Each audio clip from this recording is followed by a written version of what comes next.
Hey guys, welcome to another edition of Trading Bitcoin with your host, Tone Face. Very interesting stuff going on right now. We have Bitcoin that is popping, and we also have some havocs in the traditional markets because, well, the elections, right? So let me set up my live streams, make sure everything is working, pop out the live chat. Let's see what's going on. This should be a good time slot. I don't know if anyone is going to join me. I should probably keep an eye on that. Sent the link to a few people. Let me see here. Yeah, in case Tyler decides to join, or I don't know, Jimmy wants to jump on, I'll try and keep an eye on things. Hold on a second here. Texted the link over to people, so we'll see if anyone jumps in on that. And hey, Corey, shout out for taking the questions. We'll get to some of your Q&A. Feels like I just did this video. I don't know. I don't remember. Like, I'm in Australia. Like, I'm going to bed at like 5 a.m. I'm waking up at like 10 a.m. Normally, I'm up at like 7 a.m. So it's everything really is upside down right now. All right, screen share. Let's do it.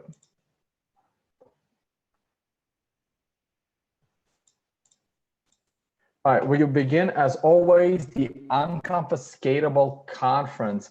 Let's see how many tickets we have left for sale, because like this is when I normally check.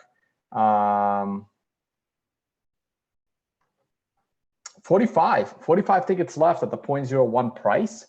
We did sell 50 tickets. That's why the price went up. I will, talk to my team, when we sell the additional 45 more seats, and then we will see what we are going to do with the prices. VIP seats still available, few of those. Please read what you actually get extra with that. Still working on more speakers for you guys. I really am. My focus going forward is to put more developers on stage. That's my current focus. But if you're interested in being a speaker or being a sponsor, let us know. We don't have any official sponsors yet. A couple of companies I'm talking to, and we're gonna be very selective because I'm willing to run this conference with zero sponsors, okay? That's it. That's pretty much it. The homepage of the celebrity poker game. Check that out. Talk about it later. My own workshops are, what's the status here? 8 still left for this Saturday in Melbourne. A bunch of seats left for Sydney. Brisbane is almost sold out. There's not going to be a day 2. Oakland is not doing too bad. Thank you for the one person in Aruba. And I need to get back to you guys on Tampa. Still working on that. Oh, wow. Should see what's going on my balcony right now. Hold on. Just got surrounded by crows. Oh, wait, this is cool. Stop screen share. Check this out. Can you see that? There's like 4 of them. Like 4 of those guys showed up. Crows or ravens, I have no idea what the hell they are. I'm not a bird expert. Where are they? Can't see them. Like 4 of them showed up. And it's like kind of cold. I keep wanting to do this from the balcony, but it's because it's huge. Bigger than the one in my house. And oh yeah, no, this is really cool. All right, anyway, let me stop getting distracted here. All right. Yeah, those are the workshops. And if you guys like this channel and want to support this channel, please use the affiliate codes to sign up for these fine products and services, or do your Amazon shopping. All right. The elections. Let's see what's going on. This is the best website I have run into I thought the Republicans picked up another Senate seat, but it looks like they still only have one. Either that or the results have not yet been updated. Oh yeah, now they all show up in the freaking middle. Oh well, doesn't matter. You can see it in the little corner. It's like 8 of them, all over the place. All right, get back. So I thought this would update. I thought somebody else won. Senate, Republicans hold Nebraska. Oh, they picked up one more, but they didn't flip. So that's the flippening, right? So Republicans actually picked up a Senate seat. The Democrats are picking up House seats. So that's going to get interesting. So you guys can, it's a good website. Takes a lot to kind of keep an eye on it. This is, that just flip? That just get lower by one or raised by one? Okay, anyway, I didn't see the previous number. No, I couldn't have lowered by one. So it's, yeah, so it looks like Republicans are gonna be fine in the Senate. As long as the Democrats don't get both the House and the Senate, I mean, we're okay with the economy stuff and the markets, because we care from the market perspective. So the House is going to be really, really interesting. Let's see what the Guardian says. The Senate, the Democrats need a net gain of only 2 seats, but with only 9 Republican seats up. Oh yeah, so that's the general recap. Democrats hold Michigan. Democrats flip Colorado in the House. That's unfortunate. Again, I don't know who these candidates are, right? I just I just know what's good for the stock market in this current point in time, since we have a Republican president. Republicans hold Georgia. Republicans hold South Carolina. Democrats flip New Jersey. Ooh, that's interesting. Democrats flip Pennsylvania. Wow. Yeah, it looks like Democrats are gonna take the House. So that's not good for the markets. Again, we're talking markets. We're not talking my politics here. My politics are, well, they're not that irrelevant, but they're somewhat relevant to me anyway. But we're talking from a stock market perspective. I mean, I want the stock market to go up. I don't want the stock market to go down. I don't want my friends losing my jobs. I don't want my friends losing their jobs. So I like having friends and family happily employed and making money. So I'm not really in the mood to watch a stock market crash. Not to mention, I'm not expecting one. And that will happen if Trump gets impeached, and if Trump can't get impeached if the Republicans have, the votes. So the Democrats flipped 10 House seats. Damn, it's a good number of seats. All right, we'll keep an eye on this as we go. Let's go to the Bitcoin markets. Yeah, guys, please ban like everyone that is useless in the group chat.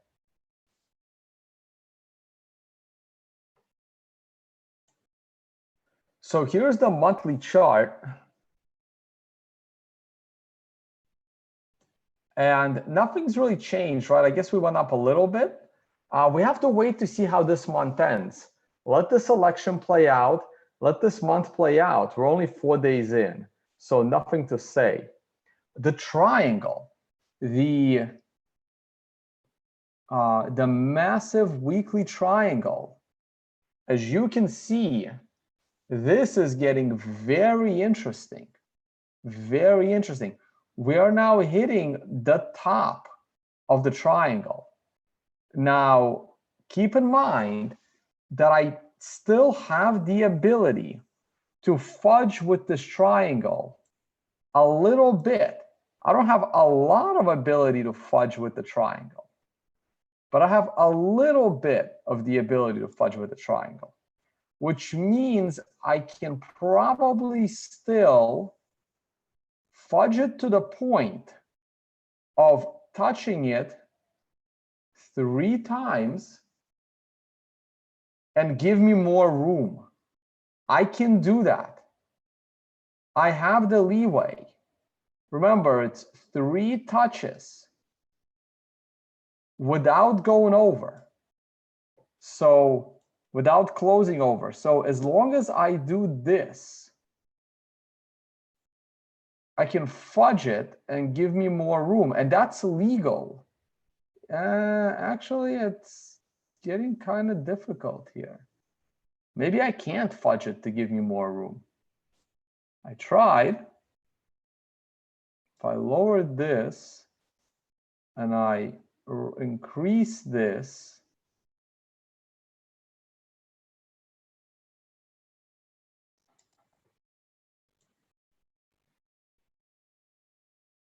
and I'm cheating a little, but the tiniest of tiniest bits.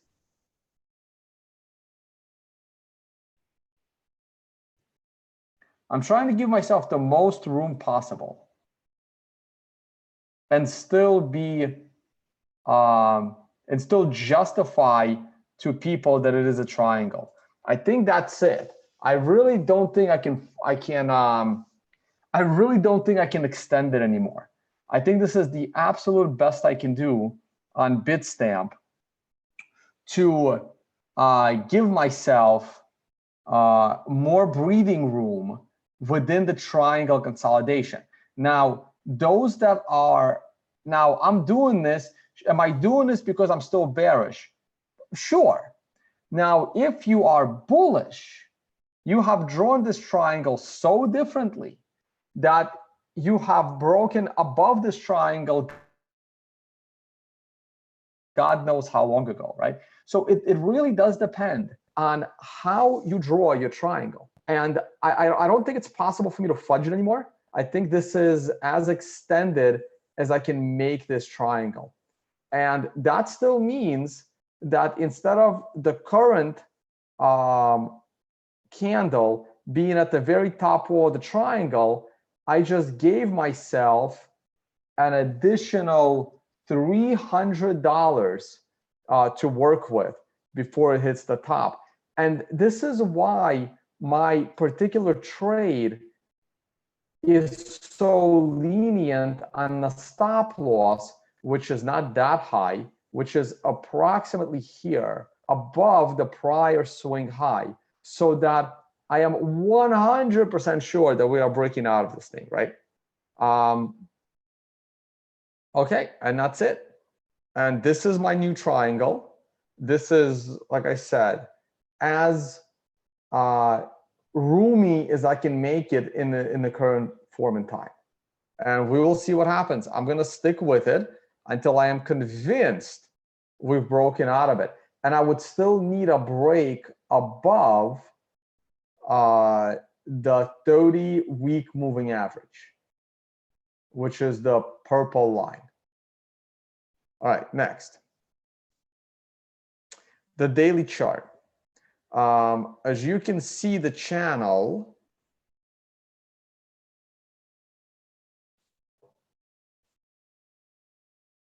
we're back in the channel, which is not a bad thing. And I will continue to expect the bottom of the channel at some point in the future. I don't really want to extend it right now because I don't want to mess up the history. But at some point, I expect the bottom purple line of the channel to be touched on a daily basis. I don't know if that's going to be in 6 months at current prices or tomorrow at 4,800. It can be either. I don't know which one is more likely, a flat market for 6 more months or a flash crash. All we need to do is have the opposite of this FOMO candle of Tether, and we're at the bottom of the channel, and that can happen in a day. Now, the daily chart bottomed 1 candle off the 9. The daily chart has not been very good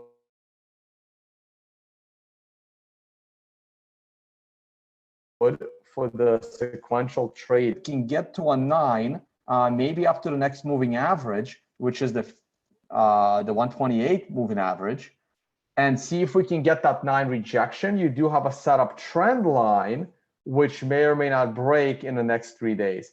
Now, it's 10:26 p.m. So that means that this current daily, it's 10:26 in New York, and we're 3 hours into the new candle. So this pop has taken place in the last 3 hours. So let's zoom in and take a look. Here is the 12-hour chart. Let's get the sequential indicator up. It's timing out, unfortunately, sometimes. So the 12-hour chart is also on a 6 of 9, but it's also almost breaking setup trend line. And the last setup trend line rejected it beautifully, or bounced it beautifully, I should say. Let's see if the current setup trend line is able to reject it, or we're going to break setup trend. Breaking setup trend sets you up for more upside. As you can see, the 12-hour is not perfectly timed with the daily. I honestly thought that Bitcoin would struggle over the breaking the $6,500 area, but it seems to have broken right out of it. So we wait and see. The 12-hour should top within the next 2.5 days on a TD9. But if it breaks the dotted line, it's more likely to be a 9 that leads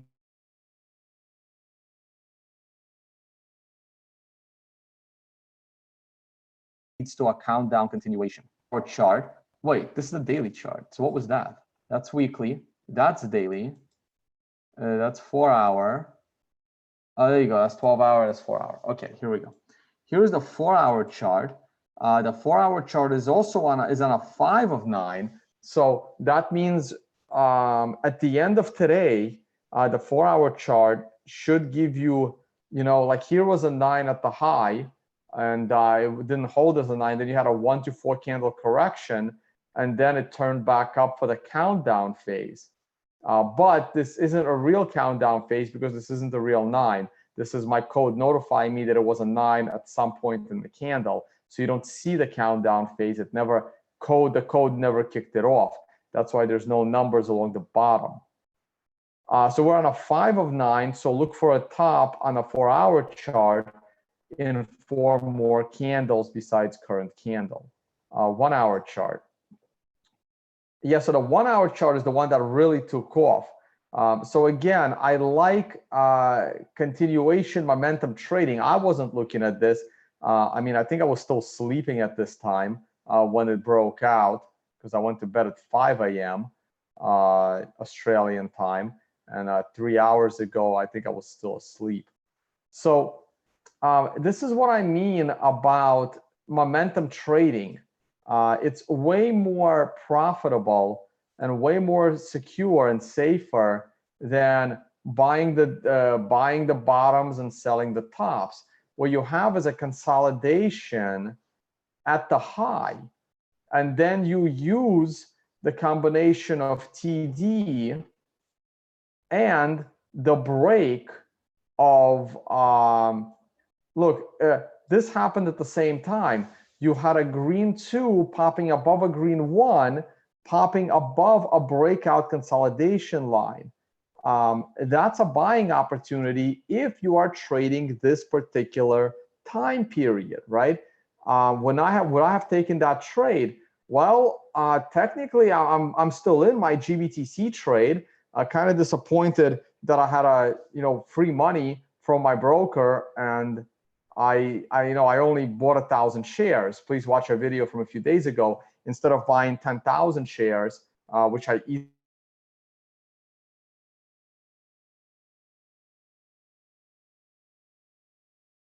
easily could have, I only bought 1,000 shares. The trading volume in the first 5 minutes of market open, and there was plenty of liquidity to cover my 10,000 shares. So I should have been bigger in GBTC. But my GBTC trade was an arbitrage trade. That's different than my futures trade that is currently short, that serves several purposes. One, I still think the market is going to go to 5,000 before the end of the year, but my trade gives me 3 additional months. And also it's hedging the ticket sales of the Unconfiscatable conference, which to you may not seem important, but to an entrepreneur that needs to make sure that the conference actually happens and vendors get paid, like the venue and others and employees, that's important. So there were several reasons for me to go short Bitcoin, but in my retirement account, there was a reason to go long Bitcoin because of the premium. So completely different independent trades, and I expect them both to make me money. So the hourly chart is almost at an end. This is way too late to go long. The time to go long is, of course, hindsight, a time when I was sleeping. So this was this candle is almost over, half an hour to go. So 1, 2, 3 hours ago, 3.5 hours ago, it is currently 2:30. So 3.5 hours ago, I was still asleep because I woke up at like 11:30. So I was too late. Had I been awake an hour earlier than that, even that's a clean 2 going above a green 1. And that is a beautiful cup and handle-ish, or a beautiful ascending triangle. Oh, it's a gorgeous ascending triangle. What am I talking about? Cup and handles. Look at this beautiful ascending triangle. Now, ascending triangles break to the upside more often than descending triangles break to the upside. So once again, we're going to follow the rules of our ascending triangle. Okay, you know what? Let me get rid of this line because I don't need it. So here are the rules of the ascending triangle. You want to touch the bottom candles 3 times without a real close lower than that line. See, here it is. You can touch this 4 times along the upward scaling line. One is right here. This is the 1 hour chart on November 5th. There's one on November 6th. In fact, there's 1, 2, 3, 4 hours on November 6th. There's another one on November 6th at the end of the day, and then one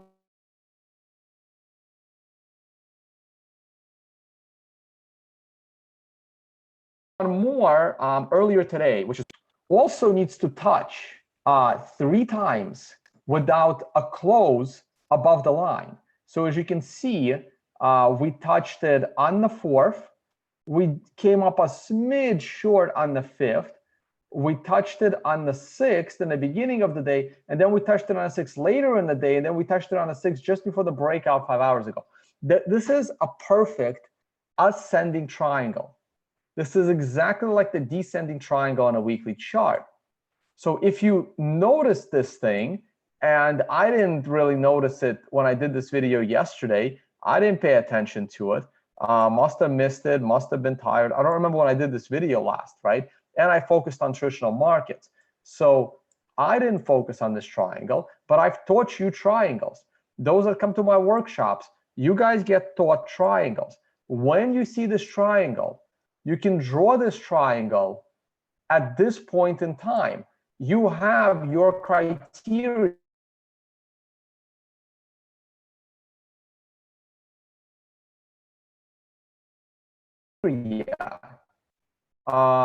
Before that, it would have been what Tyler calls funky hyperwaves. This could have been a funky triangle, because if you use this wick and you use these closes and you use this wick, you have 3 touches, but then you have a close above the triangle in the early stage of the triangle, and that's technically a violation. So at this point, you can say, what am I expecting from the hourly chart of Bitcoin? Well, let's make these green. What is the upside of the triangle?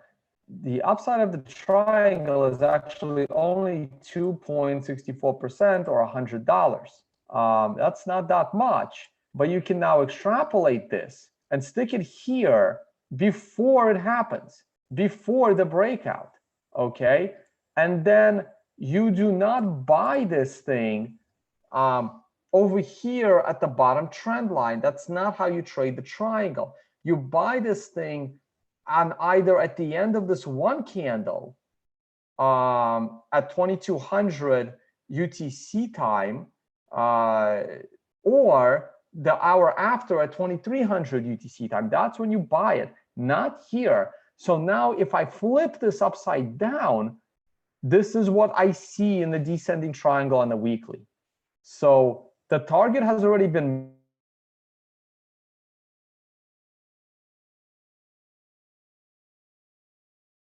met. This is completely I meant to copy that, not straight up move it. And that's it. And that's the anatomy of the ascending triangle, which is the opposite of the descending triangle. And this is my second favorite thing to trade. My second favorite thing to trade in the world, besides candlestick reversals, are triangles, ascending and descending.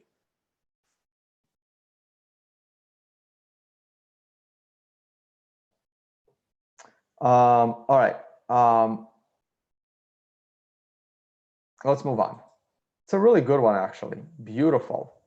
Should save it for my class on Saturday. Sorry. Beautiful triangle. Okay. Love triangle trading. Love it. They're not going to be right all the time. The one on the weekly can lose me money, and that's okay, because I'll trade them all the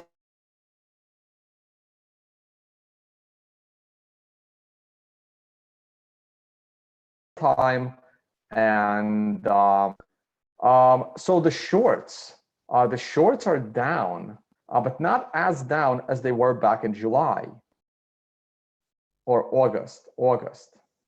Let me look at a different chart. So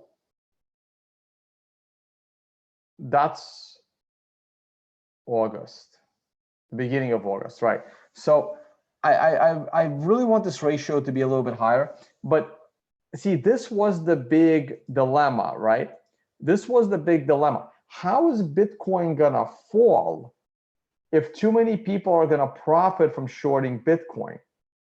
That is not becoming a problem anymore, because the shorts are exiting. They're being short squeezed. They didn't set the right stop losses. They got over leveraged, or they just given up. And this does create an environment where what will cause the maximum amount of people to lose the maximum amount of money. And that would be a big Bitcoin crash now that the shorts are no longer leveraged. I kept telling you guys, this is very difficult to go short here at all-time high short leverage. I mentioned that. I was aware of it. People on Twitter seem to think that I was oblivious to it. I wasn't. I just chose the price over the number of leverage, because I don't know if these numbers can be trusted. But now it's a different situation. Now it's a lot, but see, now the short from the leveraged trading perspective is a lot cleaner to take on. But this is not the time to short, because you're in a short-term bull market. So only the weekly is still bearish, but the daily on a short-term scale is still bullish for a few more days. The 12-hour is bullish for 2.5 days. The 4-hour is bullish the rest of the day, and the 1 hour is still bullish for a few more hours. So this is so while the short leverage picture is telling you that a short is a lot cleaner now, the price picture is telling you that this is not the time to short. And I go with the price over the amount of leverage out there. So trust the price. A GBTC should pop big time at the open tomorrow. The premium was doing really well. This trade is now up in my retirement account, probably over 1%. Oh, wait, I was saying over 1%. GBTC is up over $1, is going to be up over $1 soon on $6.90. So this trade is up like 10 to 15% in my retirement account. Like I said, if I was not doing live streams, I probably would have gone in big time on GBTC. It's just that I couldn't work my portfolio and do live streaming at the same time. And that's the price that I pay.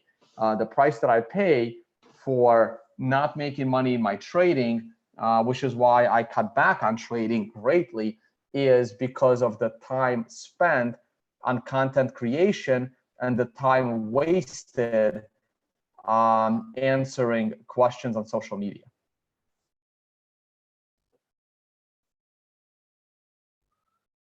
The premium, see, the premium is going up. Let's go to the premium chart. Boom.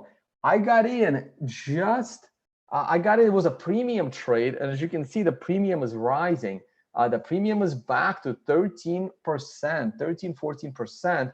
And I got in when that premium was like maybe 3 or 4%. So that this is what we refer to as arbitrage trading. When this one isn't perfect arbitrage, I was able to turn this high probability trade into perfect arbitrage because I was able to buy it on the exchange below market value, and I jumped at the chance. I don't know why I didn't buy more of it. Ethereum is breaking out of its descending triangle. As you can see, descending triangles do not always break down. They only break down 70% of the time. So 30% of the time they go up. I cannot fudge this anymore. So that means we can flip this arrow, and there is a high probability that Ethereum can go back to the breakdown levels of I don't know, $400, and then it will probably turn back down. That was the dollar version of Ethereum. This is the Bitcoin version of Ethereum. It's not giving you anything. B-Trash should top soon. Oh, somebody gave me this website. Where is it? What do I do with it? Oh, it's coins.dance. It's not really new website. Oh, here it is. The count. Oh wait, I have to put it in here. The countdown to B-Trash hard fork. I have no idea who's on whose side. It's a weird triangle between Jihan Wu, Fake Satoshi, and Roger Ver. I have no idea if Roger and Jihan are gaining together against what's his name, Fake Satoshi. I'm not sure if Roger is with Fake Satoshi against Jihan. Like, I have no idea which. I have no idea about the politics on that side. I really hope they just split 3 ways. Jihan goes his way, Fake Satoshi goes his way, and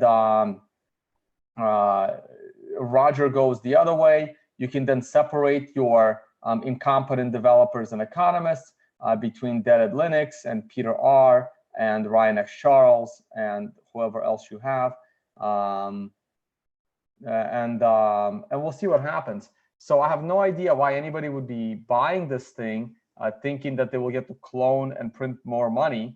And I have no idea who has more hash power. I'm hearing that Fake Satoshi has more hash power than Jihan, which I find very weird to believe because Jihan has a lot of hash power. So I have absolutely no idea. And let's see what happens. Let's see what happens. We're gonna try to bring you an episode in 8 days covering this. Hey Corey, thanks for the questions. Grab the tip ones, even if they're comments. I'm curious what they are, and just throw them over in the question area. And that's the B-Trash thing, right? Do I have 2 of them? No, I have 1 of them. I really want this. Oh, you know what someone showed me? Here is the. See, here's the. Oh, that's GBTC. Where's my long short ratio? So this is my long short ratio. And somebody said that I can throw TD on this. Well, I know I can throw TD on this, but somebody showed me a graphic of it because I never actually put TD on this. And if you put TD on this thing,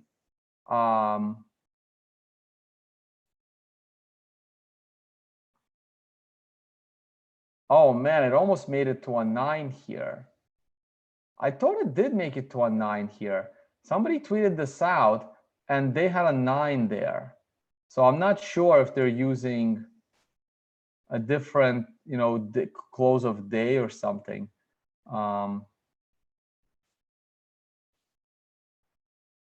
Right, because I want those 9s visible. So the last time the shorts versus longs topped at a 9, it bottomed at a 9.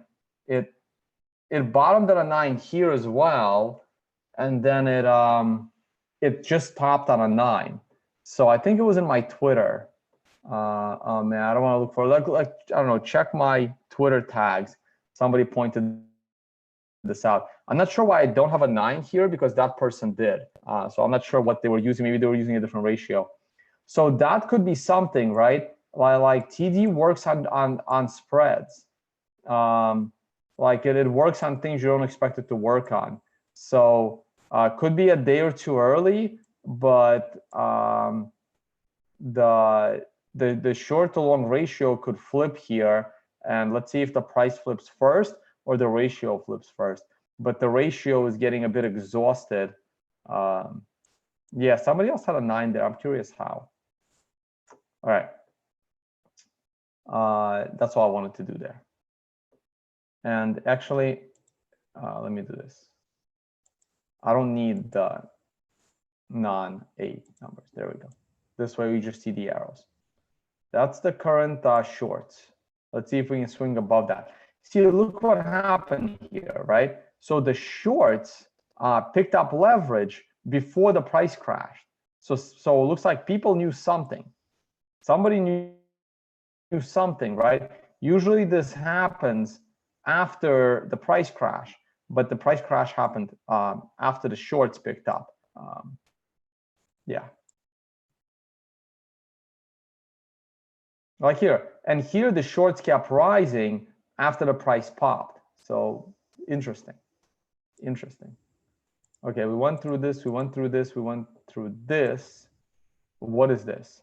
Oh, the S&P 500. So you can see that the futures market is currently open. Let's go back to the election stats.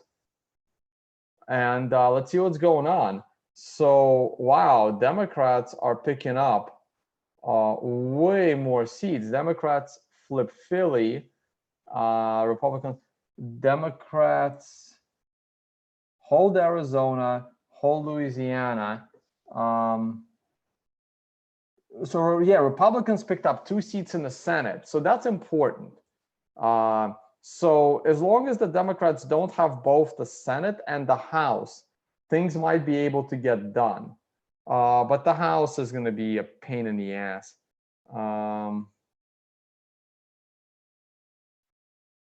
Yeah, let's see what happens. Maybe Republicans will have a end of day rally. Yeah, so the House is interesting.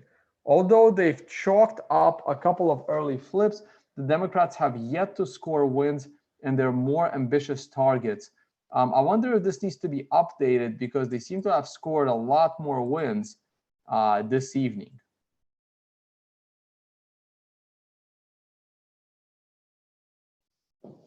Yeah, that's the Senate. Oh, so all of California is kind of still up for grabs, huh? Jesus Christ, not a single Republican can win in New York? Wow. Wow.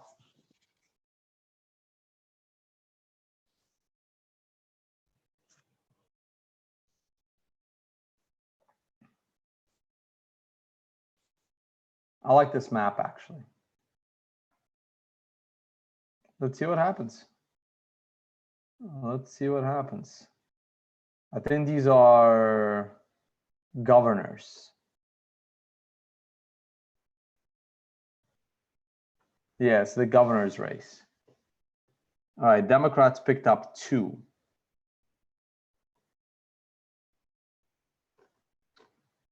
All right, let's see what happens. We'll keep an eye on it. I'm going to go do a Q&A in a minute. So the markets are still happy about this so far. Let's see what happens. The S&P is currently closed. but the futures are up. So the market, as it stands now, the market should open up. I'll be awake the rest of the time while you guys in the US are asleep. So I'll keep an eye on that. And oh yeah, so I tweeted this out earlier. I'm doing lots of research. I'm working on a presentation, and I'm doing all this research on hyperinflations. It's what I spent all day doing yesterday.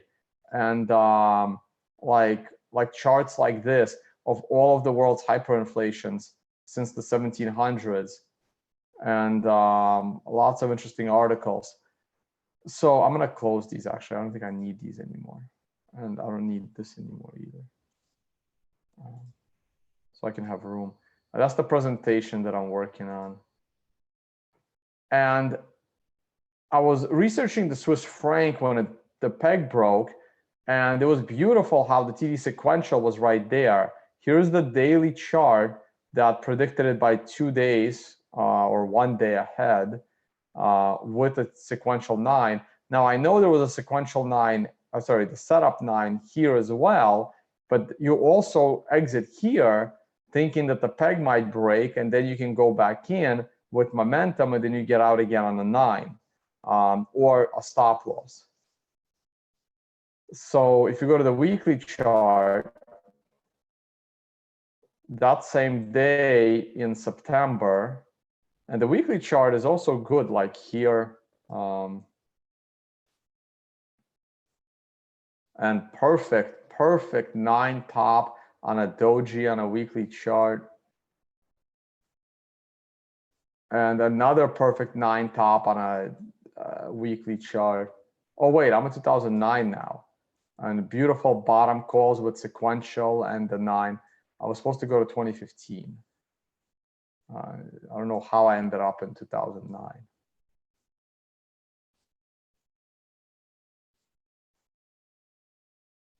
Jeez. There's the peg breaking. And this sequential 13 on a Bloomberg terminal would be at the top of the candle. I just can't put it at the top because I do my setups at the top. But your bullish countdowns are also supposed to be at the top along with the bullish setups. But anyway, I just do it differently for the code base. So the sequential predicted the weekly peg perfectly, breaking with a 9 a few candles earlier, and combo and aggressive right before that. We can also check the British pound, right? I don't know if I can go back to 1990, GBP USD. We can try the monthly chart so we don't have to scroll too much. And we can see if we have the data going back to 1990, and we don't, unfortunately. I would have loved to see what it looked like from the TD perspective in 1990 or 91, whenever the British pound broke. Maybe I can find a different ticker.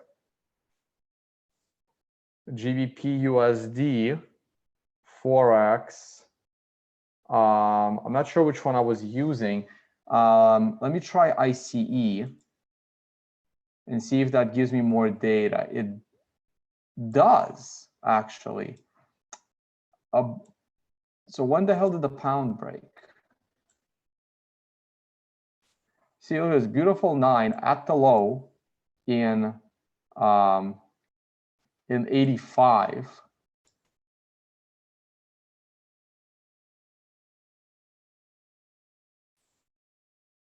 Beautiful 9 at the chart, by the way. I'm going to go to the weekly chart, and I'm going to try and find where wait, this is 99 now, 96.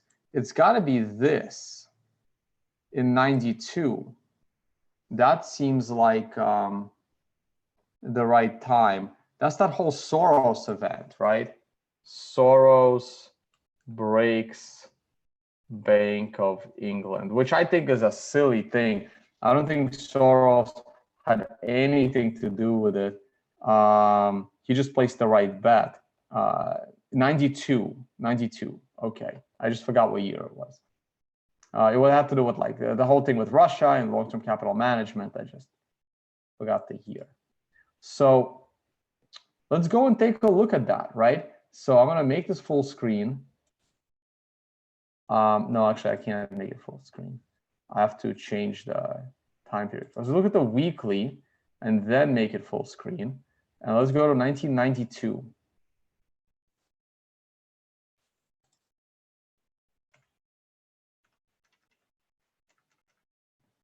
And I don't remember what month, so let's just pick May or something. Okay, so here it is on a weekly chart. That's probably it.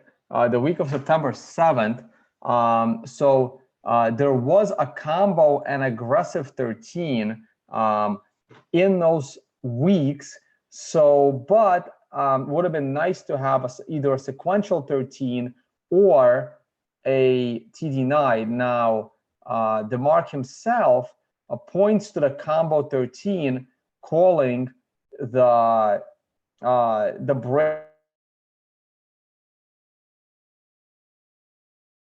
break of the British pound back in 92. I think he was talking about the daily chart. So we're going to go and take a look at the daily chart next. Also, actually, what I want to do is change the ticker of the British pound to the current ticker that I'm using. So GBP USD from ICE, because it has a longer history. That's the one that I want. Okay.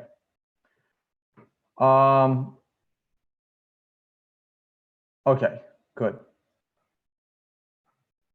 So the combo called it, the aggressive called it, but I prefer the sequential and the 9 setup. So the weekly chart, while it gave you warnings, wasn't as perfect as the Swiss franc peg break.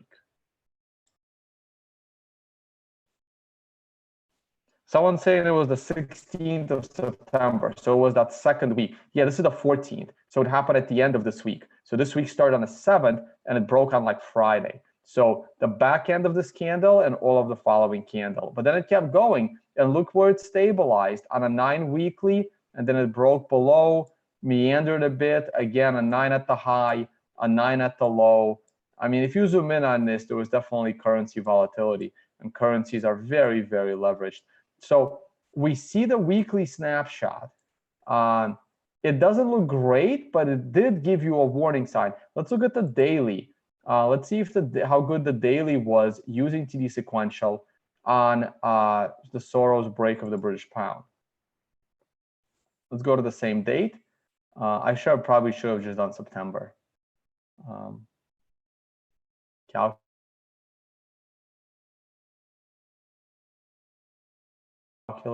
Calculating. Yeah, what date was now? Or 16th, 12th. What did the person say? September.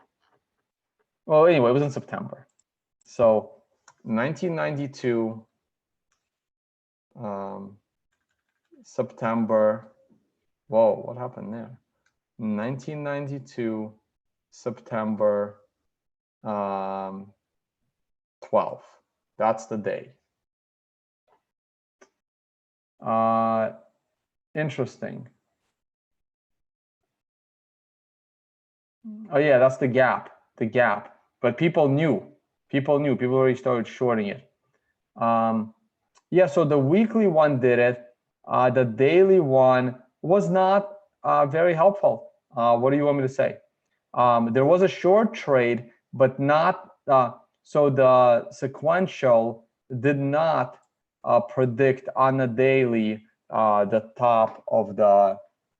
I mean, there was a sequential 13 near the top, but that was like a few weeks earlier, or like a week and a half earlier. There was a short trade entry with the red 2 below the red 1 just before the peg broke, but obviously it's not as clean as the sequential did on the other one. Well, we took a look in real time. We tried, and you know, they didn't call it, but it doesn't have to call every high and low.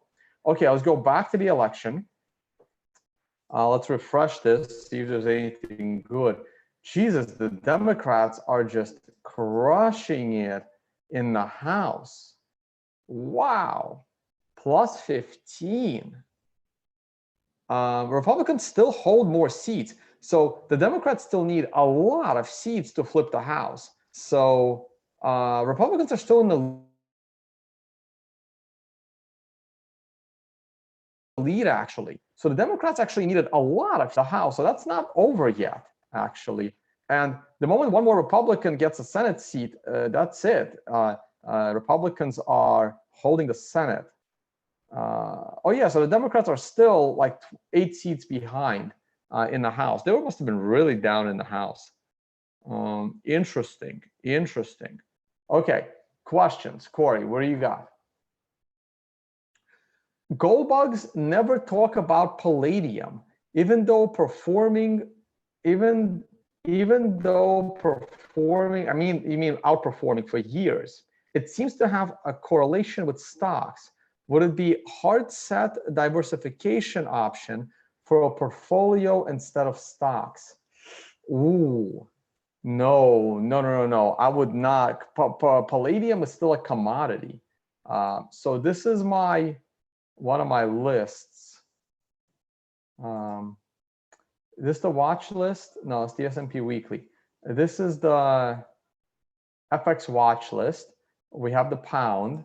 Let me open another watch list. I don't think I went through the metals last time. Load chart layout. We'll do metals watch list. I'm losing annotations on these, which is unfortunate. But I get to go through the charts quickly. And now we can switch the watch list to be metals, and we can add palladium.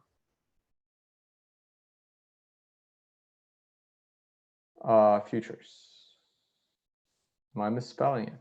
Yes, there's 2 L's in palladium. Palladium futures, PA. The nearest contract is PA 1 exclamation point. And, you know, we can add natural gas too. The nearest contract. Silver I already have. Oil I already have. What else have I traded in the past in commodity space? I mean, platinum is another one that people, I haven't looked at these charts in forever. Trying to think of more commodities we can look at. Oh, cobalt and nickel. I think I know who's asking that.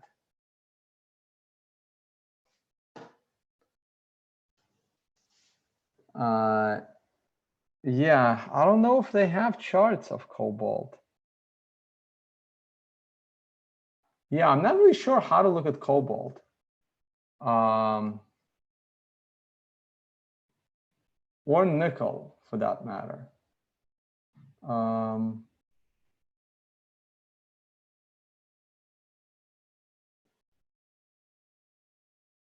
London nickel mini futures in Hong Kong. Interesting. But that's in Russia.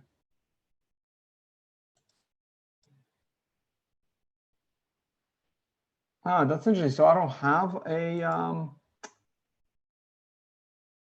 that's also in Russia. So I don't have a CME future to, interesting.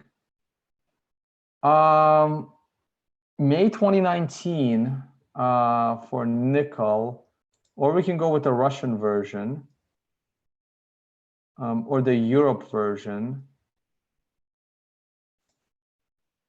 Oh, here we go. Nearest contract out of Europe. So I wonder what currency it's in. Is it in the euros or in the USD? Not that it matters. Shit. So this one trades monthly. I don't know which is better, guys. I just don't. I don't want to spend time on it either. All right, let's add the US nearest contract available nickel. Let's also add no, I don't want that one. I don't want the one out of Russia. Let's also add the continuous contract out of Europe, the front contract. And let's also add the London continuous contract as well. And I'll see what the prices look like. But cobalt, I don't know.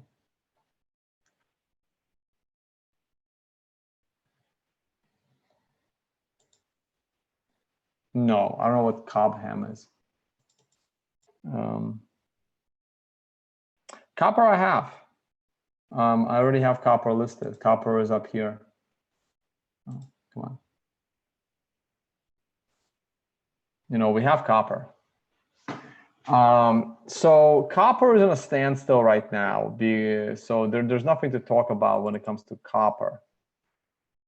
Let's look at gold futures.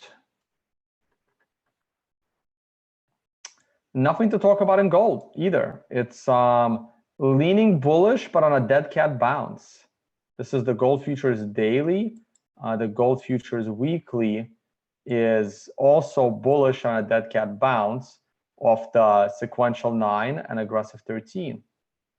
Silver is flipping from its dead cat bounce on a lower open and lower low tomorrow.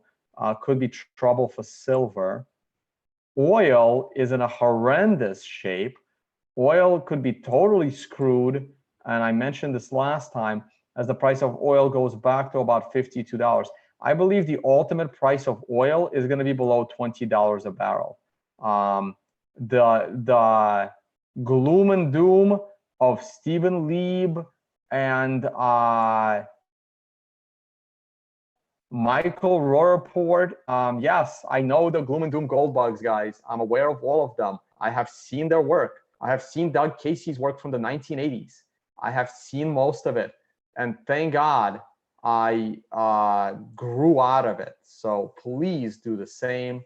I believe that oil is not going to $200 a barrel the way Stephen Lieb oil books, right? Like images, the coming economic collapse, the oil factor, like go back to these books from when was the, I have this book. I read, well, by read I mean listen to. I think you all know me by now. And the oil factor was his first book or second book? What's the date on this thing? I don't remember which one came first. I think the oil factor came first. This one came second. I guess we can probably look them up on Amazon, but I don't want to dox myself. Oh, here we go, Wikipedia. Always useful, except when you're trying to figure out the time zones in Australia, and then even they're useless. Here, getting on the ground floor, market timing, the angel investor. The oil factor was his first book in 2004, and then the economic collapse when oil hits $200 a barrel was written in 2006. It has now been 12 additional years with 2% per year inflation. So that should add another, what, 2% inflation a year for 12 years. That's a good, you know, probably 27, 28% inflation. But we weren't growing at 2% inflation a year, right? So maybe 1% inflation. And oil is still nowhere near $200 a barrel. We can't even crack $100 a barrel. We went to $150 a barrel on oil back in 2009 after the financial collapse. And that was just a speculative trader spike and not any kind of actual demand. And you know this because look at the collapse then after. That ironically bottomed on 13s all the way down. So this was trading, this was hype, this was FOMO, this was not natural demand for oil. This was fear in the markets. So now where are we? Well, now we're sitting at under $100 a barrel and probably going to below $20 a barrel. So what happens? We're at $60 a barrel, right? So stop reading the gloom and doom books, guys. They will get you into insane financial trouble. And you can also watch, go back and watch Michael Rupert, a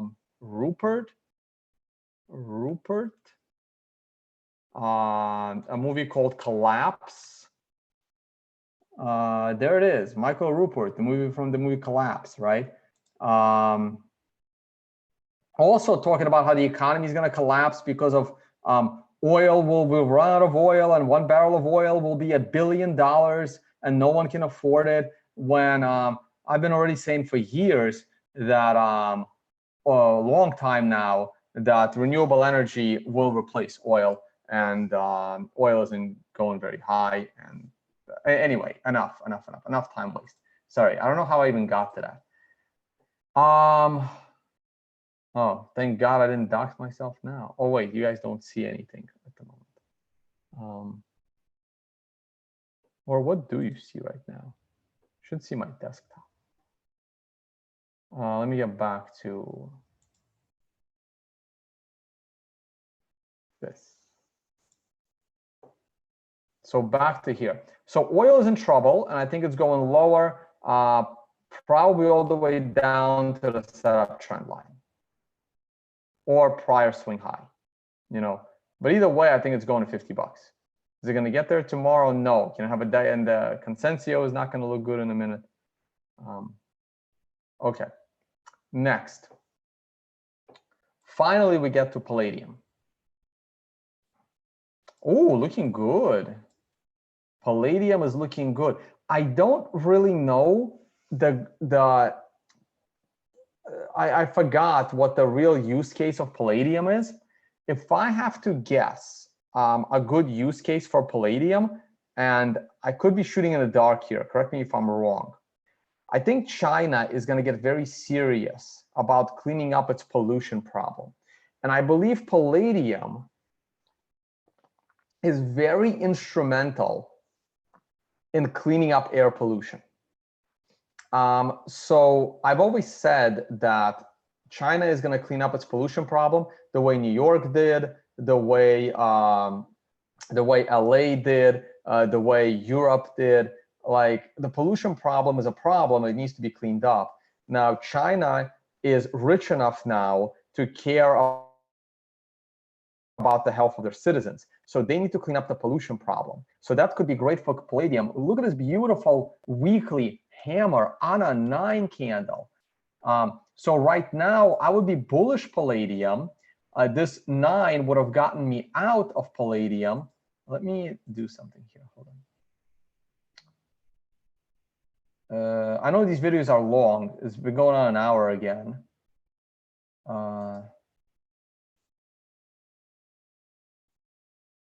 Think of it as free education.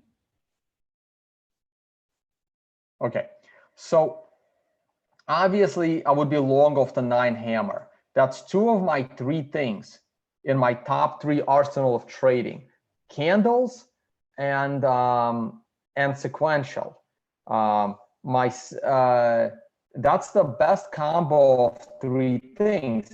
The second best combo of 3 things is triangles and sequentials, but they're not reversals, they're continuations. So here I would be out on this 9 mostly of my position, but then the following candle is a 1 that closed above the 9. So somewhere in this vicinity, I would be comfortable. Somewhere at the current level, I would be comfortable going back into palladium with a stop loss. But remember, I would have made a lot of money trading the sequential from August. So I have room to work with here on the current trade and still come out profitable. Like, the easy trade was that one. This is a harder trade. This is a less rewarding, more risky trade to go long here on palladium. The time to go long palladium was right above the hammer candle on the week of August 20th. And then right above that candle, the week of August 27th, that was the time to go long palladium, and then probably a double down on top of those two above setup trend and above the moving averages as Consensio was ready to cross. So lots of good stuff there. What I have been able to time, oh, didn't mean to draw. Okay, so I would be long like around this level, back long into palladium. Now, you can say, Tone, how the hell would you have gotten out at the top? Because you don't have any sequential numbers there. And my answer is, you are correct. There's no way in hell I would have gotten out at the top, because on this red candle, I am 100% bullish and committed to this asset. Chances are I am exiting on this candle the week of the 29th of January on a stop loss hit. There is no way I have any evidence that this is a top. Now, I guarantee you there is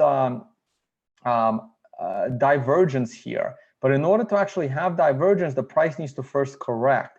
Because if the price continues to go up to 1200, you will not have divergence anymore. So while we're on divergence watch, we can't call this divergence yet. That's it for palladium. We can go to daily palladium. I can't remember the last time I looked at palladium. So here's a better view of when you would go back into the long trade of palladium when this big breakout happens, right? I can turn on the candle so I can see what numbers they were here and here. Let me see. Maybe I'm spending too much time on palladium, but it's a good educational example. Let me see the, I hope that's a 2 above a 1. Damn, it's a 1 above a 1. So this is a rough area. You are either long here when you're on a price flip, but that's dangerous. So you're kind of long as of here, and it's a little bit terrible from a risk reward perspective, but you're still in a you're in a slight losing trade if you use the daily. But the better time to trade this bad boy, oh man, look at this. And remember, Wall Street, things that are traded by Wall Street love the countdown phase more than they love the setup phase. So this combo and aggressive on a crash are very important. Now look at this. Look at this zone. Yeah, it's a lot of these zones, right? Like you want to buy these consolidations after a 9 of a breakout, and you want to exit in this vicinity here with your 9s and 13s.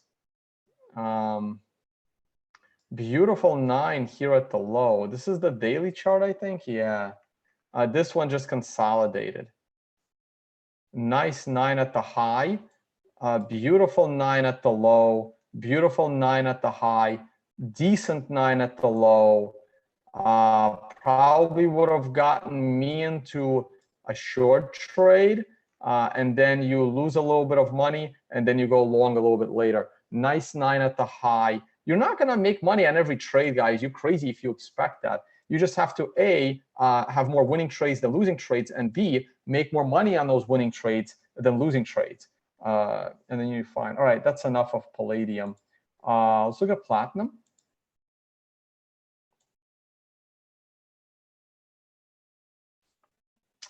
Platinum is looking good as well. Oh, I take that back.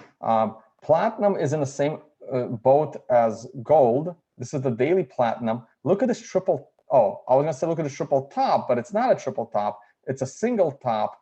I think I need to go to a weekly chart. This is not very useful. Oh, wow. Look at the platinum crash in the late 90s. Oh, sorry, late 2000s with the. Yeah, so platinum is bad. Looks really bad. How far back can I go on the platinum futures? Can I go to 1980? I can't. Okay, so here's platinum.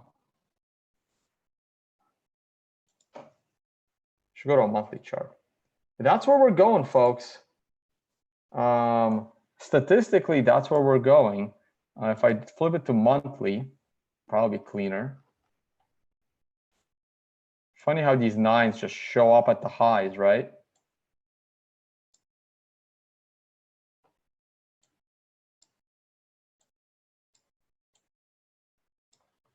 Beautiful 9 at the monthly high in 2008. No 9 at the low, unfortunately. Nice 913 on a secondary high in 2011. See, remember, 2011 is when gold made its all-time high. Gold and silver made its all-time high in 2011. Platinum made its all-time high in 2008. And that makes sense. That makes so much sense. That's because platinum, and I'll let you guys think about it for a minute.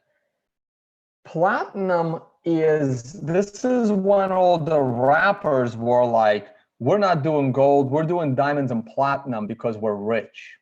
At the height of the financial crisis, everyone was rich and they were upping each other in their stature of how rich they are.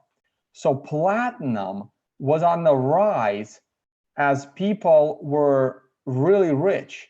And then the 2008 crisis comes and people are no longer rich and you have to sell the shit that you don't need, which is platinum jewelry.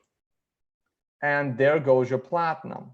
Now that is my general assessment. There could have been a more mining and geologically related reason, but this makes sense to me as to why platinum topped here and gold actually topped in 2011, because gold also crashed, but gold didn't crash from its all-time high, and then gold went up later because those, the same hype of you're rich based on how much gold you have, and the entertainment industry rebounded fairly nicely in the early 2010s, and it was all back to gold and not platinum because they weren't as rich as they were earlier, but that kind of helped drive the price of gold or the hype for gold. Beautiful 913 there. And down we go, and down we go, another one here. Sure, this one got you out of your short trade early. You can go back in on a red 2 above a red, below red 1. You get out on the 9, and then this area kind of sucked for you. So at the moment, we are on a sequential 13 buy. And on a 9 that didn't hold as a 9. Now this is the weekly chart. No, so it's the monthly chart. So I mean, we can go all the way up into the declining moving averages, but as Tyler would say, Consensio got you fully out of this. You were never fully in this asset since over 10 years ago. Consensio could have had you partially long. Oh no, I'm sorry. You would have been fully invested in that asset at the bull trap here on the 9. And then you could have been partially invested here. But according to Consensio, and for those that took the webinar, somewhere in this vicinity, somewhere in the vicinity of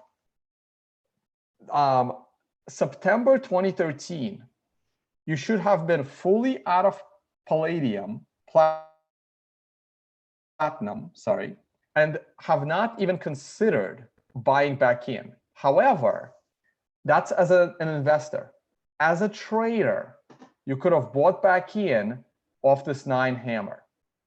As a trader, you could have also bought back in off of this sequential 13, not the current one. The sequential 13 off of September 2018, not the sequential 13 off of October 2017. Why? Why is there a big difference between the sequential 13 of October 2017 and September 2018? There's 2 monster differences. One of them is the October 2017 sequential did not give you a new swing low because the lows of 2015 were lower than that. The second reason is when the October 2017 sequential showed up, there was another sequential in the background. So the bearish momentum from the 9 that happened at the low back in 2016 was still with the trend. So there were 2 reasons as to why the prior sequential 13 was nowhere near as useful as the current one. We could rebound here, but the investor side in Consensio tells you not to touch this asset. Maybe dabble in it for 5% because you're breaking above the short-term trend line. Short-term moving average. NG, natural gas, monthly chart. Natural gas looks terrible. Once again, the monthly chart gave you a beautiful 9 in 2008 high and an okay 9 in November 2005 high. Beautiful 9, not perfectly at the low, but good enough. And a beautiful 9 and combo 13 that was preceded by a sequential 13 on the same candle, and that marked the, I want to say the ultimate low, but we went slightly lower, which was also in the vicinity of the sequential 13 and a 9 reversal. We are now looking bullish for natural gas on a monthly scale, weekly scale. Weekly scale is getting ready to top. This is a beautiful timing top. We've topped at a 94. The 9 is coming tomorrow, no matter how you slice it. You just had a sequential and aggressive from that 9, and there'll be a 9 coming tomorrow. So I would not be in natural gas right now. The monthly is still bullish. The weekly is about to top, and the daily is about to top in 2 days if we can get above the 5. So let's see. If you get a pop tomorrow on, well, not tomorrow. This is already tomorrow's candle, I believe. So if you get a pop into the end of the week, that could be a beautiful 9 daily with a 9 weekly on natural gas. Now we get to nickel. Oh, boy.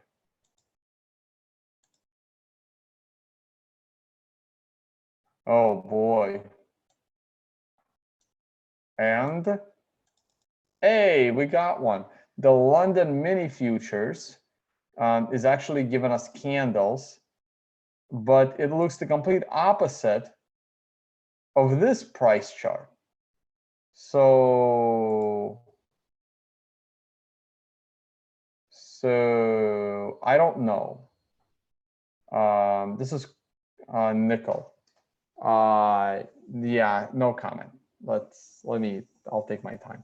All right, an unreasonably long discussion of palladium, and I don't even think I answered your question. But no, you do not use metals and commodities instead of equities. They are completely separate asset classes. I should have just said that and saved myself 30 minutes. Next. Good question, though. Well, maybe not, but like I like the fact what that question got me doing for the next 20 minutes. But the question itself, no. Do not do that. Next. And that was a 10 euro question tip. So thank you for getting me on the commodity side. From Chippendales, nice name. Joe asks a question. For someone going to university for finance, would you get a math or a CS minor if you're interested in quant side of finance? Excellent question. If you are interested in quant side of finance, you don't want to be a finance major. You want to be a math or a CS major with a minor in finance. So you really want to flip that one. What you really want to do is you want to be, I'm debating if you want to be a CS major or a math major. Like it's almost useless being a CS major, right? Because you can learn that on your own. It's very difficult to learn the math on your own. So here's my advice. Good question, Joe. Because this was me. I have a quantitative finance master's degree, right? So I have degrees in math, geology, quantitative finance or financial engineering or mathematical finance. It's all the same field. I have a master's degree in that, and I didn't do my computer science minor, but I did the equivalent of a computer science minor. I just didn't care to because I didn't want to, I didn't want to look too nerdy with a degree in math, a degree in geology, and a minor in computer science. And I almost completed the education track, right? Like, we're not going to get into my stupidity of being a college student. I graduated undergraduate with 172 credits, and that's easily provable by me. So think about that, right? I left undergrad with 172 credits, and you only need 120 credits for a degree. So think about it. And so because I was an education major originally, and then I quit, and I was like 2 classes shy of a degree in education. I was a math major and the geology major. I have 2 separate bachelor degrees for those, though I was doing them at the same time. And I took like 4 out of 5 computer science classes that you needed to be a CS minor. And the 5th one, I just kind of audited. I just didn't I didn't care. It didn't matter to me, right? So my advice to you is be a math major with minors in CS and finance. And if you feel that you're deficient in a specific area of finance, just take or audit that class. If you feel you're deficient in a specific CS aspect, learn it on YouTube or go audit the class. Just go sit there. And if you would, and the programming languages that will help you a lot in quantitative finance are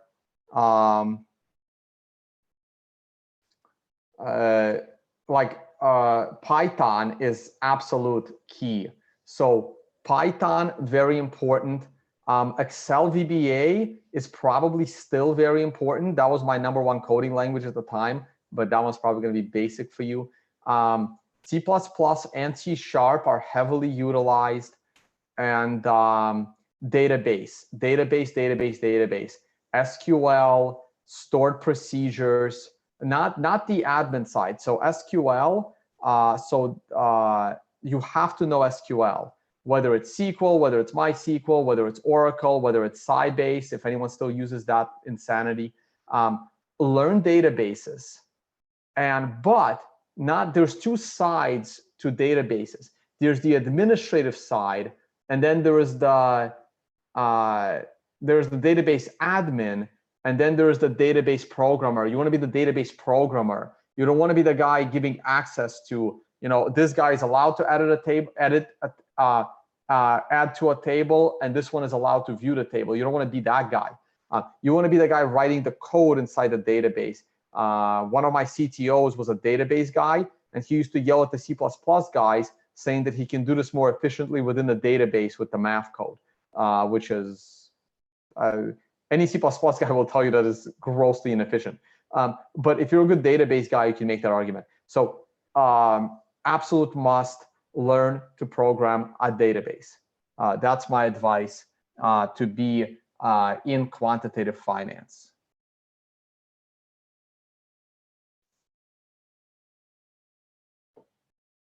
Right. Okay, fine. So someone just commented, don't learn databases for quant finance.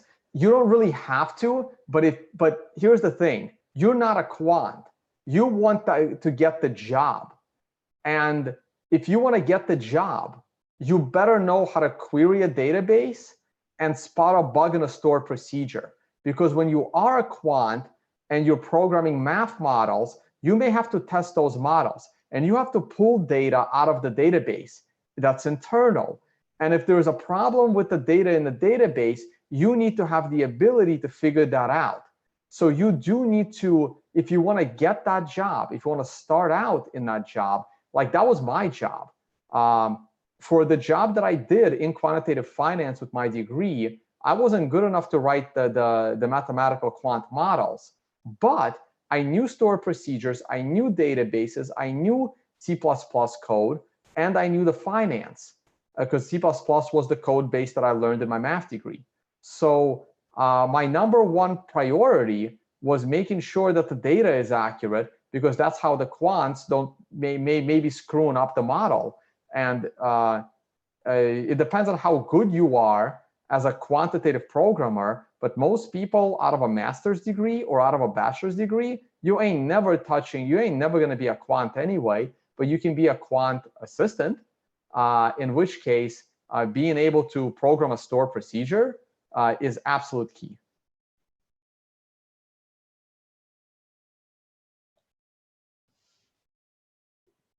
Check the election tone. Good call. Let's check the election.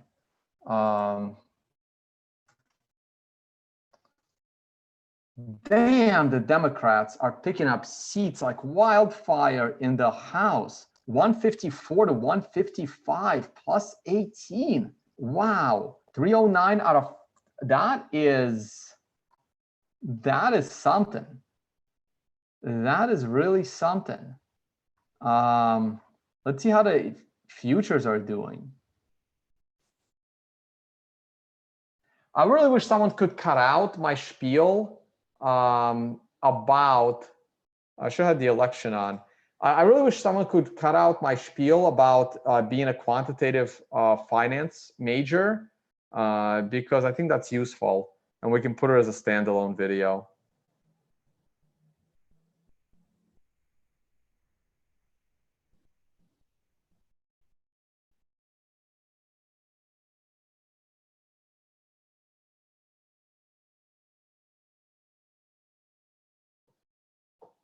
I was a quantitative engineer, not an electrical engineer. Someone that is somehow relating my ability to do quantitative finance with setting up a Bitcoin miner, because one is transferable skill to the other. So the Democrats are up 18 seats in the House. God damn.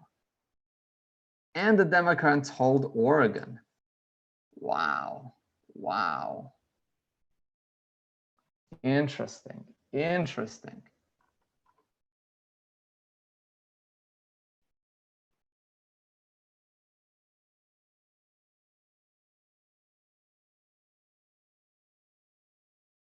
Yeah, it's a little chilly today in Melbourne. I wanted to do this from outdoors, but that wasn't going to happen.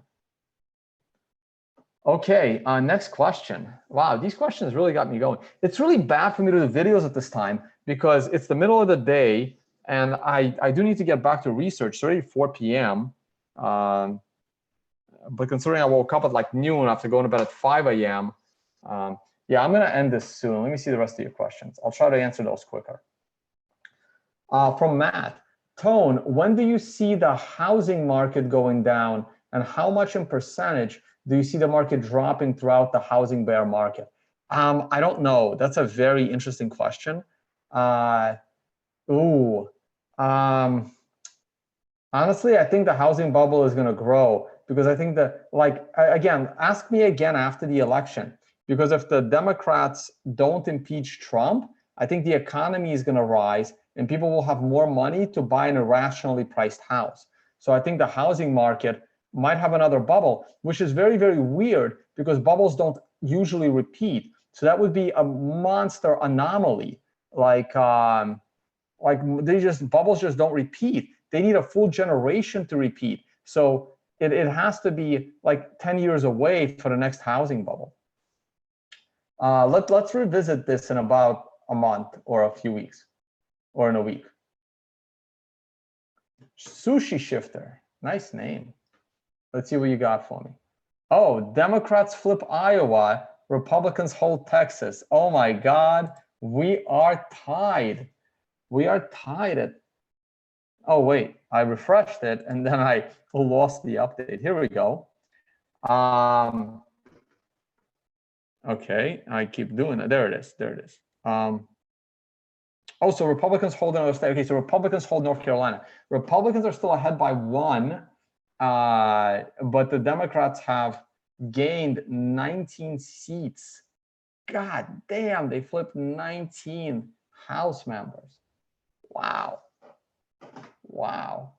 I wonder how Ted Cruz did in Texas. Oh, Republican hold Texas. But I don't know which Texas has like 200 House members. So I have no idea which one Ted Cruz was. Maybe not 200, but they have. How many they have? Doesn't really say. I don't feel like counting. All right. Okay. Sushi Shifter. Let's see what you got for me. Why interest rates don't really affect the stock market? Oh my God. Good question. Man, these are good questions. Because I'm trying to think of a way to answer it that's not going to take me 30 minutes. These are complicated questions, guys, because you don't want me just to answer. You want me to answer with an explanation.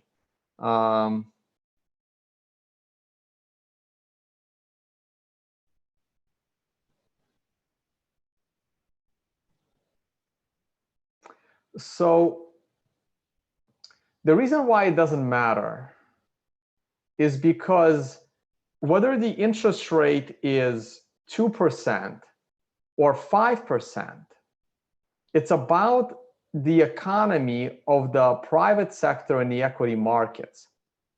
I'm giving you the simplest explanation, the lamest explanation, right? So you will not care about a 5% bond return if you think that the S&P 500 is going to return you 8% or 10%, or in 2015, in 2016, the S&P returned 26%. So if the S&P is returning you 20%, the interest rate of bonds going from 3% to 6% or 7% is totally irrelevant. You're not going to care. You're going to sell bonds. Not buy the bonds. You're going to sell the bonds, give the buyer of that bond 8%, take the money from the bond, put it in a stock market, and earn double the interest rate, right? Like, it doesn't matter. It's irrelevant, right? On the flip side, if people are scared of the stock market, or the stock market enters stagnation like it did in the 70s, right? As it enters stagnation like it did in the 70s, or you're feeling like you're going to have a bear market, then you want to put your money in the safety of the bonds, and you're willing to take on a small interest rate in the bonds because you're scared that the stock market will lose you a bunch of money. And this is why the actual, like, it's all talking heads. Oh, the Fed just raised interest rates, the Fed just lowered interest rates, and everyone FOMOs or panics into the stock market. But these are temporary. On a multi-year basis, you have Republicans hold Arkansas. On a multi-year basis, the actual bond rate is irrelevant because it depends on what your confidence is in the economy and where will you make more money, bonds or stocks. That's the simplest explanation I got, but we can go into the weeds of all of that. But that is why, in general, the interest rate of the Fed that they announce is irrelevant when it comes to stocks. Next. Hi, Tone. I'm new. Can you please quickly explain the difference between the blue line and the candle in that USD short graph? Sure, that is very, very simple. So the blue line is the amount of Bitcoin that people are leveraging to the long side divided by the amount of Bitcoin that people are leveraging to the short side. This is my Bitcoin representation of the put call ratio, or in this case, it's the call put ratio. But this is what people call the put call ratio in the stock market. So this is the ratio of leverage longs to leverage shorts. So when this ratio grossly rises, like at this peak here, that means the amount of people that are leveraging to the upside are significantly outnumbered the amount of people leveraging to the downside. And as you can see, and the candles is the price of Bitcoin. And Bitcoin like crashed when the majority of the people were long Bitcoin, leveraged, and they got wrecked.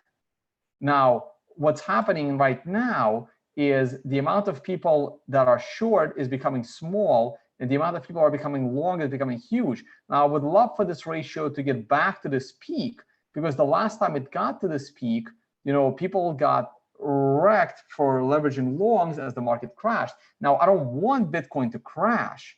I would love for Bitcoin price to go up so I can buy my Lambo. However, reality is reality. And you can see the same thing. This is weird. This usually happens afterwards.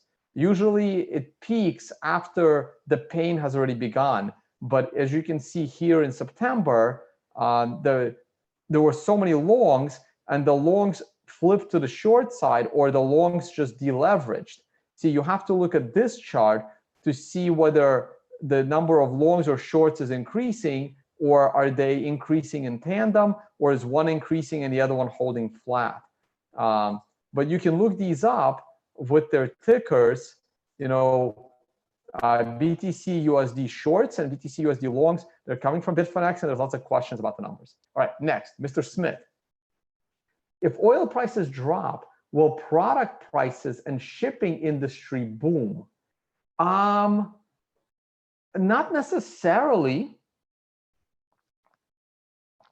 It's not going to boom because it'll be cheaper for people to make products, and it'll be cheaper for people to ship those products. And if it's cheaper for companies to make products and ship products, they usually provide those savings onto the consumer because it's their competitive advantage, right? If you have for example, let's look at plane tickets. For example, if oil prices drop significantly, the price of plane tickets goes down because some airlines will find that, hey, if we lower ticket prices, we can sell more tickets. And so it becomes a competitive advantage between airlines, unless they want to collude within themselves, which is technically illegal. So that's the thing. So what was the exact question again? Let me see here. Right. So the shipping industry. So again, like will more people? Yeah, I guess more people will go on flights because those flights will be cheaper. So the airline industry could boom from the perspective of more people are flying, but they could also be flying more because they've dropped ticket prices because it's cheaper for them to fly the airplane. And the same applies to consumer goods as well. So it's not necessarily a boom. It's but it is more, how do you say, money velocity. So more people are turning over their money. And money velocity in an economy is not a bad thing. Of course, don't blame me of being contradictory to the Bcash crap. That's different. Like money velocity is pretty good as long as it doesn't come at the expense of saving. So there you go. So that's my answer. All right, Blender Mania. Blender Mania, nice name. Have you tried out Wasabi Wallet yet? No, unfortunately I haven't because I've been too busy, but I really, really need to. Thank you for reminding me that I should try out Wasabi. All right, guys, I think that's good. Let's look at the election one more time. Democrats hold Maryland, Democrats held Oregon, Democrats hold New York, Republicans flipped Missouri, but Democrats must have flipped something. Democrats flip Oklahoma. Oh, and Republicans have their 51. And Republicans are now up 3 in the Senate. So the Republicans are crushing the Senate. Can the Republicans get a supermajority in the Senate? I wonder if that's possible. No, it's not, because they would need 60 and Democrats already have 42. So they can't get a supermajority. Okay. Interesting. So, oh, the Democrats are now up 2 by flipping 21. Damn, how many did the Democrats have to flip to take the House? I really want to sit here and finish the show with the election. Let's see how the market's doing now that the Democrats are technically in the lead. But remember, a lot of the ES future people, they're kind of smart, and they know these intricacies that I don't. Like at this point in time, I still have no idea who is projected to win in the House, Democrats or Republicans, because I haven't done any fundamental analysis on the election, not on the markets, but on the election. But I'm sure that people invested in the S&P right now in the off hours have. And therefore, the market is, the ES is trading right now. Oh, no, it's not trading actually. So the futures take a 5-minute break from trading right now until midnight, if my memory serves me correctly. It's been a while since I traded ES futures. ES mini trading hours. So for the next 5 minutes, I don't think they're going to be trading.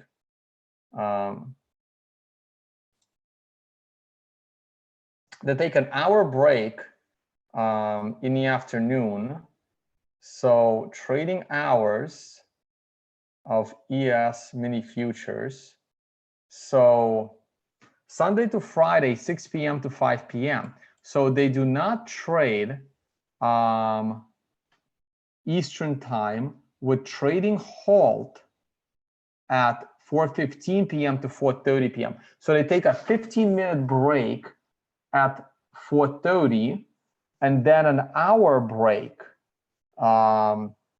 between 5 p.m. and 6 p.m. daily, and then they're closed on the weekends. Oh, they eliminated the midnight thing. Yeah, I mean, I was a day trader of this particular contract, and there was a 5-minute breakage of trading, if my memory serves me right, from 11:55 to midnight, but not that it was any relevant. No one is really trading at that time anyway.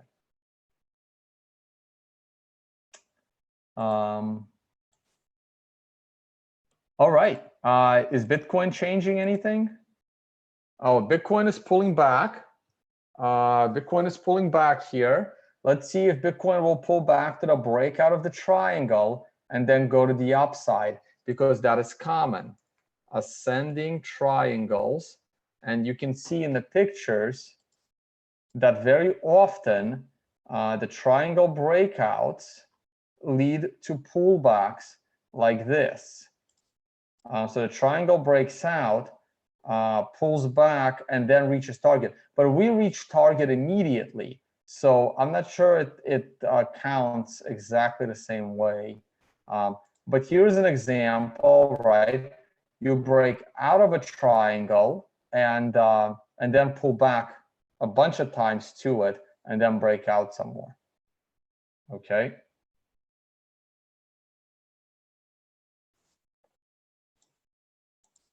All right, guys.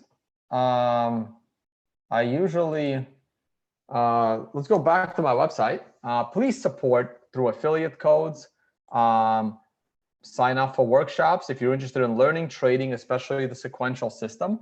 And of course, the Unconfiscatable conference happening in January in Las Vegas with a professionally organized celebrity poker tournament. There's 34 seats left. And I'm saving like 30, 40 seats for celebrities. I'll probably open up those seats closer to the tournament if the celebrities don't sign up, because I want this to be, I want you guys to be sitting with Jimmy Song, with myself, with Tyler, with Leah.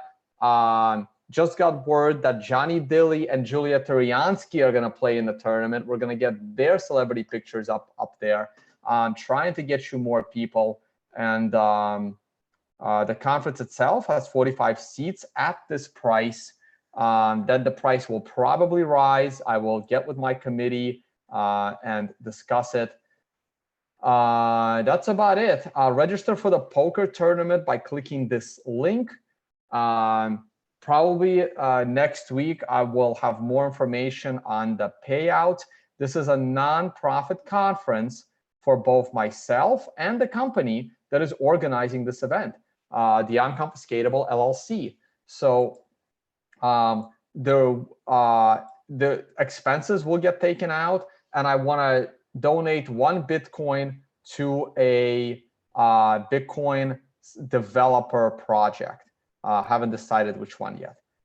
So there you go. This is the registration for the poker game. This is the registration at the bottom here for the conference. They are separate. There will be an after party, details coming soon. Your entry covers that. The carnivory dinner will also be separate. Sometime next week, there will be another strip here for the carnivory dinner as we decide which restaurant we're going to do it in. We have an idea, and that information will probably be sent or posted here. We'll see. All right, guys, that's it. That's it for me. 2 hours. Jesus. I got to get back to doing more research on hyperinflation for my presentations. Enough screen share.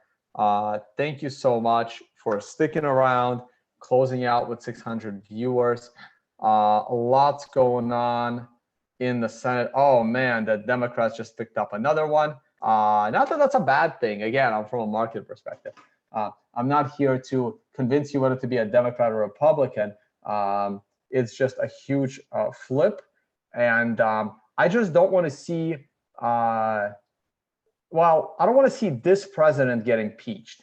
I'm not saying I don't want to see a president get impeached. That would be incorrect. There is a reason why a president is allowed to be impeached by the law, but I don't want to see this president get impeached because I like people to have jobs, and that would be really bad for the economy if this president gets impeached. I mean, the whole impeachment thing is silly. Even the Clinton impeachment, like I thought the impeachment of Clinton was ridiculous, and he's a Democrat. And well, the impeachment of George W. Bush could have been justified because he started 2 wars that were, I felt, both unnecessary and bad. So that would have been a reasonable impeachment because that was just killing. That was just killing people all over the world. Our people in the U.S., foreign people, caused bad relations. But hey, it created the rise of WikiLeaks because of those wars, and WikiLeaks is one of the instrumental factors that made Bitcoin popular. I talk about that in my presentations. So hindsight's 2020.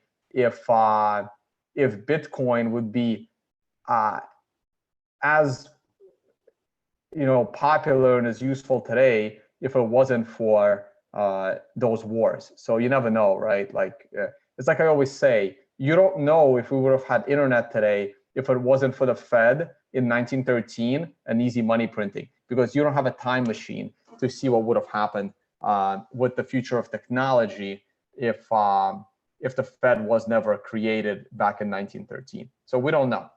That's all I'm saying. Democrats are up 4. Republicans hold Washington. Republicans hold Illinois. So now the Democrats are up 3. This is really fascinating. I'm going to continue to watch it. I'm sure Tyler is glued to his TV screen. Oh, wait, I had a question. From Sasha. Is the B-Trash fork pumping the market? I don't know. I don't know if this is Bcash related. I have absolutely no idea. I don't. I don't. If anything, the B-Trash is rising against Bitcoin. So if anything, stupid people are selling their Bitcoin or shit coins to buy B trash. What could be happening is people that think they're going to get free money on the Bcash fork, they're selling their shit coins. Oh, two more. Republicans flip Pennsylvania, and the Democrats flip Minnesota. So that's a wash. Democrats are still up by 4. And Democrats hold California twice. Yeah, California results are coming in because they're 3 hours behind us. Nope, that's the Senate race. Yep. Oh, yeah, and California is all Democrat. Yeah, Republicans, bye-bye. Bye-bye to Republicans. So I wonder, so does this mean flipped? How do we know which flipped? What's the dark border? I would love to know which districts flipped. Oh, here's Texas. Where the hell is Ted Cruz? I don't want to go through all of them.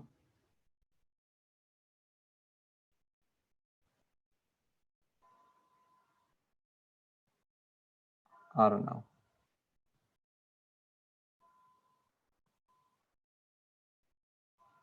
Anyway, it doesn't matter.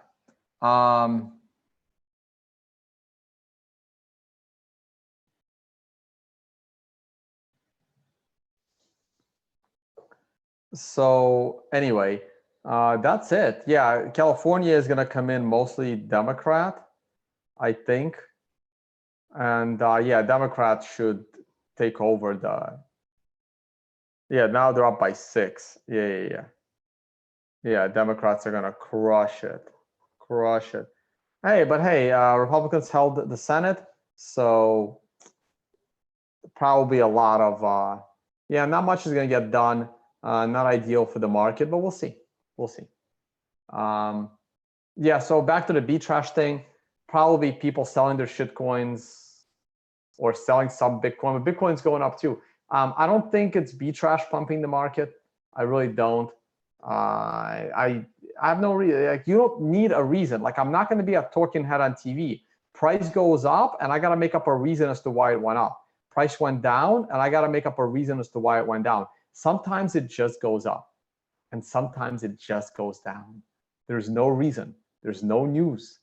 There's just the market. On this note, I will talk to you all on the next one.